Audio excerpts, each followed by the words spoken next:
গোপু পুজোর পর আজকে ফার্স্ট ওর স্কুল খুলেছে, তাই ও স্কুলে গেছিলো। আর তাই আমাকেও সকাল সকাল উঠতে হয়েছিল। চাটা আর খাওয়া হয়নি সকালের দিকে, তাই ভাবলাম এখন একটু চা খেয়ে ব্রেকফাস্টটা সেরে নিই চা দিয়ে। আর এই দিকে চা খাওয়ার সাথে সাথে ভাতটাও বসিয়ে দিয়ে গেছিলাম। ভাতটা হয়ে যাওয়ার পর নামিয়ে দিতে দিতেই দেখলাম গোপু হাজির বাড়িতে। এবার গোপুরকে চেঞ্জ করিয়ে ওকে একটু ব্রেকফাস্টটা করিয়ে দিলাম। আর ওইদিকে দেখো আমি এদিকে রান্না করছি, আর ওইদিকে ঘর মোছার ডান্ডাটা নিয়ে এসে ঘর মুছতে লেগেছে। ওর খেলাধুলা মানে এগুলোই, ঘরে টুকটাক কিছু জিনিস নেই, কিছু না কিছু করতেই থাকে। আর এদিকে আজকে দুপুরে মেনুতে বানিয়েছিলাম উচ্ছে আলু চচ্চড়ি, ফুলকপি আলু দিয়ে পাতলা করে মাছের ঝোল, পটল আলু চিংড়ি দিয়ে তরকারি। আজকের বাড়িতেই মাছালা এসেছিলো, তার জন্য বাড়ি থেকেই মাছগুলো নেওয়া হয়েছে।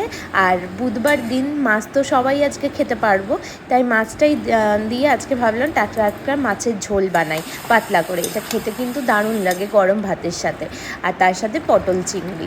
আজকে দুপুরে মেনুতে তো দারুণ ছিল। কেমন লাগলো তোমাদের আজকে ভিডিওটা?